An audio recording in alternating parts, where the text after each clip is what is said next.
Welcome back to സാലം learning പ്രിട്ടീവിസ് ആണ്. നമ്മൾ അടിപൊളിയായിട്ടൊരു 1 week journey നല്ല രീതിയിൽ എക്സാമിന് വേണ്ടിയിട്ട് പ്രിപ്പറേഷൻസ് ഒക്കെ നടത്തിയില്ലേ. അപ്പൊ അടിപൊളിയായിട്ടൊരു ലോങ് ലൈവുകളായിരുന്നു. എല്ലാ സബ്ജക്റ്റും നല്ല രീതിയിൽ സ്പെസിഫിക് ആയിട്ട് ക്വസ്റ്റ്യൻസ് ഓറിയന്റഡ് ആയിട്ട് നിങ്ങൾ പഠിച്ചതാണ്. കോൺസെപ്റ്റുകൾ ഓൾറെഡി നമ്മൾ ഒന്നാമത്തെ അല്ലെങ്കിൽ ഓണ പരീക്ഷ തൊട്ട് നമ്മൾ ഡീറ്റെയിൽ ആയിട്ട് പഠിച്ചു പോയതാണ്. ഇപ്പൊ ബയോളജിയുടെ കേസ് ആയാലും ഏതൊരു സബ്ജക്ട് എടുത്താലും നിങ്ങൾക്കറിയാം ഓരോരുത്തർക്കും സ്പെസിഫിക് ആയിട്ട് പഠിക്കേണ്ടത് എങ്ങനെയാണ്, ഏത് രീതിയിലാണ് എന്ന് ഇപ്പോഴും കൺഫ്യൂഷൻ അടിക്കുന്ന കുറെ കുട്ടികളുണ്ട്. അപ്പൊ നിങ്ങൾക്ക് വേണ്ടിയിട്ടാണ് മിസ് ഈ ഒരു വീഡിയോ നിങ്ങൾക്ക് വേണ്ടി തരുന്നത്. വേറെ ഒന്നും കൊണ്ടുവല്ല മക്കളെ. എക്സാം, ഒരു ആദ്യത്തെ ബോർഡ് എക്സാമിന് നിങ്ങൾ ഫേസ് ചെയ്യാൻ പോവുകയാണ് ഈ വരുന്ന ഒരു ആഴ്ച. അപ്പോൾ എല്ലാ തരത്തിലുള്ള പ്രിപ്പറേഷൻസ് നമ്മൾ ഒന്നിച്ച് ചെയ്യുന്നുണ്ടെങ്കിൽ കൂടെ എങ്ങനെ പ്രിപ്പയർ ചെയ്യണം, ഇനി ഞാൻ എന്തൊക്കെ ശ്രദ്ധിക്കണമെന്ന് അറിയത്തില്ലാത്ത കുറേ കുഞ്ഞു മക്കളുണ്ട്. അപ്പൊ നിങ്ങൾക്ക് വേണ്ടിയിട്ടാണ് ഈ ഒരു വീഡിയോ. അത് നിങ്ങൾ ഫുൾ ആയിട്ട് തന്നെ കാണാം. ഈ ഒരു പ്രശ്നം അനുഭവിക്കുന്ന ഫ്രണ്ട് നിങ്ങൾക്ക് ഉണ്ടെങ്കിൽ അവർക്ക് കൂടെ ഇതൊന്ന് ഷെയർ ചെയ്ത് കൂടെ കൊടുക്കാം. ഓക്കെ, അപ്പൊ നമ്മൾ ഒരു പരീക്ഷയ്ക്ക് വേണ്ടി ഒരുങ്ങുമ്പം പ്രധാനമായിട്ടും ശ്രദ്ധിക്കേണ്ട കുറച്ച് കാര്യങ്ങളാണ് ഈ കൊടുത്തിട്ടുള്ളത്. സമയം, പാഠങ്ങൾ, വിഷയങ്ങൾ, അതുപോലെ തന്നെ മാർക്ക് എന്നുള്ളത്. ഒന്ന്, നമ്മുടെ സമയം വളരെ ഇമ്പോർട്ടന്റ് ആണ്, വളരെ വിലപ്പെട്ടത് കൂടെയാണ്. നിങ്ങൾക്കറിയാം 10 സബ്ജക്ട്, അതിൽ ഒരെണ്ണം മാത്രമാണ് നിങ്ങൾ എക്സാം എഴുതി കഴിഞ്ഞിട്ടുള്ളത്. ഇനി ബാക്കിയുള്ള ഫുൾ ആയിട്ടുള്ള എല്ലാ സബ്ജക്ട് ഓറിയന്റഡ് ആയിട്ടുള്ള എക്സാംസ് വെയിറ്റ് ചെയ്യാണ്. അതും ലാംഗ്വേജസ് ഇൻക്ലൂഡഡ് ആണ്. പിന്നെ നമുക്കറിയാം നിങ്ങളെ വളരെയധികം കുഴപ്പിക്കുന്ന സബ്ജക്റ്റുകളാണ് മാത്സ്, ഫിസിക്സ്, കെമിസ്ട്രി, ബയോളജി. ഈ സബ്ജക്റ്റുകൾ, അതുപോലെ തന്നെ സോഷ്യലും. ചാപ്റ്റേഴ്സിന്റെ എണ്ണം കുറഞ്ഞാൽ കൂടെ കുറേ ചാപ്റ്റേഴ്സുകൾ പഠിക്കാനുണ്ട്, കുറെ കോണ്ടന്റുകൾ പഠിക്കാനുള്ളതാണ് ഈ സബ്ജക്റ്റുകൾ എന്ന് പറയുന്നത്. അപ്പോൾ ആദ്യം തന്നെ നിങ്ങൾ ശ്രദ്ധിക്കേണ്ട ഒരു കാര്യം, നിങ്ങൾ ഏറ്റവും നിങ്ങളെ ബുദ്ധിമുട്ടിക്കുന്ന ഈ മോഡൽ എക്സാം വരെ കഴിയുമ്പോഴും ഏറ്റവും കുറവ് മാർക്ക് ലഭിക്കുന്ന ഒരു സബ്ജക്ട് നിങ്ങൾക്കുണ്ടെങ്കിൽ അതിന് നിങ്ങൾ കൂടുതൽ സമയം കൊടുക്കുക എന്ന് തന്നെ മിസ് പറയും. അതിന് കൂടുതൽ സമയം കൊടുത്ത് കൂടുതൽ ചോദ്യങ്ങൾ ചെയ്ത് കൂടുതൽ പ്രീവിയസ് ഇയർ ക്വസ്റ്റ്യൻ പേപ്പേഴ്സ് വെച്ച് ആ സബ്ജക്ട് നിങ്ങൾ പഠിക്കണം. നമ്മുടെ ചാനലിൽ തന്നെ കുറേ കോണ്ടന്റ് വീഡിയോസ് നിങ്ങൾക്ക് തന്നിട്ടുണ്ട്. ഓരോ പോയിന്റും ഓരോ ടോപ്പിക്കും സ്പെഷ്യൽ ആയിട്ട് പഠിപ്പിച്ചുകൊണ്ടുള്ള ആ ടോപ്പിക്കുകളൊക്കെ നിങ്ങൾ പഴയത് പോയിട്ട് തപ്പിപ്പിടിച്ച് അതിലേക്ക് നിന്ന് എന്ത് ചെയ്യുക, വീണ്ടും വീണ്ടും റിവൈസ് ചെയ്ത ആ കോണ്ടന്റുകൾ നിങ്ങൾ സ്പെസിഫിക് ആയിട്ട് പഠിക്കാൻ ശ്രമിക്കും. രണ്ടാമത്തേത് പാഠങ്ങൾ. ഓരോ ചാപ്റ്റേഴ്സും അല്ലെങ്കിൽ ഓരോ സബ്ജക്ട് നമ്മൾ എടുക്കുമ്പോഴും ഈ എല്ലാ സബ്ജക്റ്റിന്റെയും എല്ലാ ചാപ്റ്റേഴ്സും വാരി വലിച്ച് പഠിക്കേണ്ട ആവശ്യമില്ല. ഇനി നിങ്ങൾ ശ്രദ്ധിക്കേണ്ടത് എക്സാം പോയിന്റ് ഓഫ് വ്യൂവിൽ എങ്ങനെ പഠിക്കണമെന്നാണ്. ഇപ്പൊ ബയോളജിന്റെ എക്സാമ്പിൾ മിസ് പറയുന്നത്, ബയോളജി നിങ്ങൾക്കറിയാം 8 ചാപ്റ്റേഴ്സ് നമുക്ക് പഠിക്കേണ്ടത്. നിങ്ങൾക്ക് എല്ലാം ഒരേപോലെ അല്ല ചോദ്യങ്ങൾ വരിക. ഏറ്റവും കൂടുതൽ ഇമ്പോർട്ടൻസ് കൊടുക്കേണ്ട ചാപ്റ്റേഴ്സ് ആണ് 1, 2, 3. ആദ്യത്തെ 3 ചാപ്റ്റേഴ്സിൽ നിന്ന് നല്ല വെയിറ്റേജിന് ക്വസ്റ്റ്യൻസ് വരുന്നുണ്ട്. പിന്നെ നിങ്ങൾക്കറിയാം കുറേ പേരെ ബുദ്ധിമുട്ടിക്കുന്ന ചാപ്റ്റേഴ്സ് ആണ് 6, 7 ജെനറ്റിക്സ് റിലേറ്റഡ് ആയിട്ടുള്ള ചാപ്റ്റേഴ്സ്. അത് നിങ്ങൾ കൂടുതൽ സ്പെസിഫിസിറ്റി സമയം കൊടുത്ത് പഠിക്കണം. പിന്നെ നിങ്ങൾക്ക് അറിയാം, പിന്നെ 8ാമത്തെ ചാപ്റ്ററിന് അത്യാവശ്യം നല്ല വെയിറ്റേജിന്റെ ക്വസ്റ്റ്യൻസ് വരും. പിന്നെ വരുന്നതാണ് 4, 5. അപ്പം ആ വെയിറ്റേജിന്റെ ഓർഡറിൽ എല്ലാ സബ്ജക്റ്റിന്റെയും ചാപ്റ്റേഴ്സ് നിങ്ങൾ ഓർഡറിൽ പഠിക്കാൻ ശ്രമിക്കാം. കേട്ടല്ലോ, എല്ലാ സബ്ജക്റ്റിലും ഏറ്റവും കൂടുതൽ വെയിറ്റേജ് ഉള്ള ചാപ്റ്റർ ഏതാണോ ആ വെയിറ്റേജ് അനുസരിച്ച് നിങ്ങൾ പഠിക്കാൻ ശ്രമിക്കാം.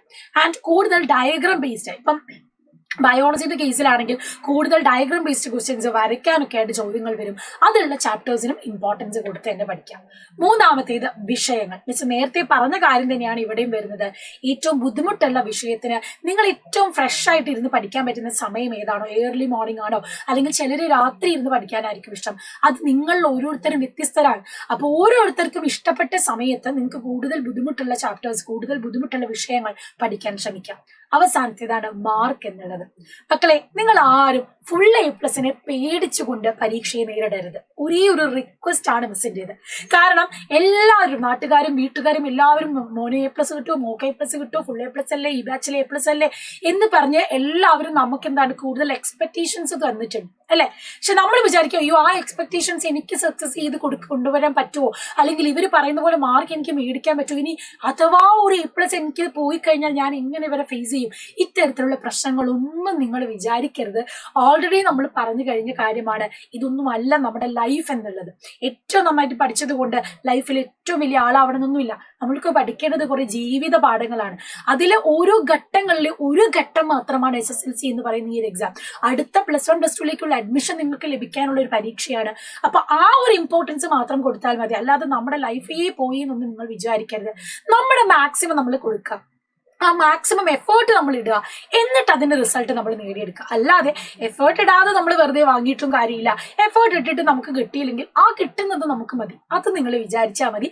എന്ന് വിചാരിച്ച ടെൻഷൻ ആവോ ബാക്കിയുള്ളവരെ പേടിക്കൊന്നും വേണ്ട. നിങ്ങൾ നിങ്ങളുടെ പേഴ്സണാലിറ്റിയിൽ വിശ്വസിക്കുക, നമ്മുടെ കോൺഫിഡൻസ് നേടിയെടുത്ത് അതിലൂടെ നിങ്ങൾ പരീക്ഷ എഴുതി നല്ല മാർക്ക് വാങ്ങാൻ ശ്രമിക്കുക കേട്ടോ. ഏറ്റവും നല്ല ഇംപ്രൂവ്മെന്റ് നിങ്ങൾ കൊണ്ടുവരാൻ ശ്രമിക്കുക. അതല്ലാതെ അതിനപ്പുറം ഒന്നും നിങ്ങൾ ഓർത്ത് ടെൻഷൻ ആവേണ്ട കാര്യമില്ല. ഇത്രയും കാര്യങ്ങൾ നിങ്ങൾ ആദ്യം ശ്രദ്ധിക്കേണ്ടത്. ഇനി ഈ പഠനത്തിൽ ഇനിയുള്ള സമയം എന്താണ് പഠിക്കേണ്ടത്, എങ്ങനെയാണ് പഠിക്കേണ്ടതാണ്, ഇതാണ് നിങ്ങളുടെ പ്രശ്നമെങ്കിൽ ഇനി മിസ് പറയുന്ന കാര്യങ്ങൾ നിങ്ങൾ ശ്രദ്ധിച്ചു കേൾക്കണം. ഒന്നാമത്തേത് മിസ് പറഞ്ഞു, സമയം ക്രമീകരിക്കണം. നല്ല രീതിയിൽ ഓരോ ചാപ്റ്റേഴ്സ്, ഇനി നിങ്ങൾക്കറിയാം നമ്മുടെ ടൈം ടേബിൾ അനുസരിച്ച് നോക്കുവാണെങ്കിൽ ഓരോ സബ്ജക്റ്റിനും ഏത് രീതിയിൽ ടൈം കൊടുക്കാമെന്ന് വ്യക്തമായിട്ട് നിങ്ങൾക്ക് നല്ല കൺവീനിയന്റ് ആയിട്ടുള്ള ഒരു ടൈം ടേബിൾ ആണ് നമുക്ക് തന്നിട്ടുള്ളത്. അപ്പൊ ഈ ടൈം ടേബിൾ എടുത്ത് നോക്കുമ്പോൾ നിങ്ങൾ നോക്കാം, ഓരോന്നിനും കുറച്ച് കുറച്ച് സമയം നമുക്കുണ്ട്. അപ്പൊ ആ സമയത്തിനനുസരിച്ച് ഓരോ സബ്ജക്റ്റിനും ഇത്രയും സമയം കൊടുത്ത്, ഓരോ ചാപ്റ്റേഴ്സിന് ഇത്ര സമയം കൊടുത്ത് തന്നെ നിങ്ങൾ പഠിക്കുക. ഇപ്പൊ ബയോളജിന്റെ കേസ് നോക്കുകയാണെങ്കിൽ മാർച്ച് 26-നാണ് നമ്മുടെ ബയോളജി. അതിന് മുന്നേ 24-ന് കെമിസ്ട്രി ഉണ്ട്, 21-ന് ഫിസിക്സ് ഉണ്ട്. അപ്പൊ ഓരോന്നിനും ഇടയ്ക്കിടയ്ക്ക് 1-2 ദിവസങ്ങൾ നമുക്കുണ്ട്. അപ്പൊ ആ സമയത്തിനനുസരിച്ച് നിങ്ങൾ ഓരോ ചാപ്റ്റേഴ്സിന് ഇമ്പോർട്ടൻസ് കൊടുത്ത് പഠിക്കുക. വെയിറ്റേജ് കൂടിയ ചാപ്റ്ററിന് കൂടുതൽ പ്രാധാന്യം കൊടുത്ത് തന്നെ പഠിക്കുക. നിങ്ങൾക്ക് ഇഷ്ടമുള്ള ഏർലി മോർണിംഗ് അല്ലെങ്കിൽ ലേറ്റ് നൈറ്റ് സമയം എടുത്ത് പഠിക്കാം. ബുദ്ധിമുട്ടുള്ള വിഷയങ്ങൾക്ക് പ്രാധാന്യം നൽകുക. മിസ് പറഞ്ഞല്ലോ, ആ പ്രാധാന്യം നിങ്ങൾ കൊടുക്കാൻ മറക്കരുത്. ഇമ്പോർട്ടന്റ് ആയിട്ടുള്ള കാര്യമാണ്, അതിനുവേണ്ടി കൂടുതൽ സമയം നിങ്ങൾ കണ്ടെത്തണം. ബയോളജിയുടെ കാര്യം പ്രത്യേകം എടുത്ത് നോക്കിയാൽ തന്നെ ഷോർട്ട് നോട്ട് പ്രിപ്പയർ ചെയ്യുക. ഓൾറെഡി നിങ്ങൾ കുറേ ഷോർട്ട് നോട്ട് ഉണ്ടാക്കിയിട്ടുണ്ടാകും. മാത്രമല്ല ഈ എക്സാമിന്റെ സമയത്ത് നിങ്ങൾക്ക് കിട്ടുന്ന ലൈവിനനുസരിച്ചുള്ള ചെറിയ ചെറിയ ഫ്ലോ ചാർട്ടുകൾ, കോൺസെപ്റ്റ് മാപ്പുകൾ, ഇതൊക്കെ നമ്മൾ വീഡിയോ നൽകിയിട്ടുണ്ട്. അപ്പൊ അത് വെച്ചിട്ട് എന്ത് ചെറിയ ചെറിയ ഷോർട്ട് നോട്ടുകൾ പ്രിപ്പയർ ചെയ്ത് പഠിക്കുക. അത് നിങ്ങളെ നല്ല രീതിയിൽ ഹെൽപ്ഫുൾ ആകും. കാരണം എക്സാമിന് ഉള്ള ടൈമിൽ അല്ലെങ്കിൽ എക്സാമിന് രാവിലെ പോകുമ്പോൾ ഒന്ന് എടുത്ത് നോക്കാനൊക്കെ സഹായിക്കുന്നതായിരിക്കും. ഓക്കെ, അപ്പം ഷോർട്ട് നോട്ട് ഉണ്ടാക്കി പഠിക്കാം. ഇതിൽ ഏറ്റവും പ്രധാനപ്പെട്ടതാണ് റിപ്പീറ്റ് റിവൈസ് എന്നുള്ളത്. കാരണം നമ്മൾ എത്ര പഠിച്ചാലും നമ്മൾ ഓർത്തിരിക്കണമെന്നില്ല, അത് വീണ്ടും റിവൈസ് ചെയ്തുകൊണ്ടേയിരിക്കണം. അപ്പൊ ആ റിവൈസിങ് സ്ട്രാറ്റജി നിങ്ങൾ എപ്പോഴും കൊണ്ടുപോവുക. ഇന്നൊരു കാര്യം പഠിച്ചിട്ടുണ്ടെങ്കിൽ നാളെ രാവിലെ ആകുമ്പോൾ അതൊന്നും കൂടെ റിവൈസ് ചെയ്യാൻ ശ്രമിക്കുക. നല്ല രീതിയിൽ അത് ഓർത്തെടുക്കാൻ ശ്രമിക്കുക. വളരെ ഇമ്പോർട്ടന്റ് ആയിട്ടുള്ള കാര്യമാണ്. And finally take a break. കാരണം നിങ്ങൾ പഠിക്കുമ്പോൾ കൺസിസ്റ്റന്റ് ആയിട്ട് തന്നെ ഇരുന്ന് പഠിക്കണം. പക്ഷെ അത് കൺസിസ്റ്റന്റ് ആയിട്ട് നിങ്ങളുടെ തലയിലും കൂടെ കയറണമെങ്കിൽ നിങ്ങൾ എന്ത് ചെയ്യണം, ഒരു ബ്രേക്ക് അതിന് വേണ്ടി എടുക്കണം. നിങ്ങൾ ഒരു 3/4 മണിക്കൂർ അല്ലെങ്കിൽ 1 മണിക്കൂർ നിങ്ങൾ കണ്ടിന്യൂസ് ആയിട്ട് ഇരുന്ന് പഠിച്ചെങ്കിൽ ഒരു 5 മിനിറ്റ് അല്ലെങ്കിൽ ഒരു 4 മിനിറ്റ് ബ്രേക്ക് എടുത്ത് വെള്ളമൊക്കെ കുടിച്ച് ഒന്ന് എണീറ്റ് നടന്നിട്ട് വേണം വീണ്ടും ഇരുന്ന് പഠിക്കാൻ. ബ്രെയിനിന് നിങ്ങൾ ഓവർലോഡ് കൊടുക്കാതെ ഒരു ചെറിയ ചെറിയ ഇന്റർമീഡിയന്റ് ഒരു ബ്രേക്സ് കൊടുത്തിട്ട് വേണം പഠിക്കാൻ ശ്രമിക്കാൻ. ഓക്കെ, അപ്പൊ ഇത്രയും കാര്യങ്ങൾ ശ്രദ്ധിക്കുക.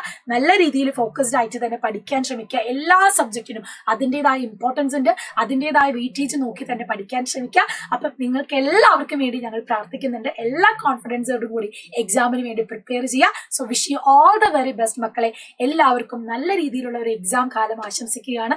ആൻഡ് നല്ല രീതിയിൽ നല്ല കുട്ടികളായിട്ട് നല്ല വ്യക്തിത്വങ്ങളായിട്ട് നിങ്ങൾ വളർന്നു വരട്ടെ.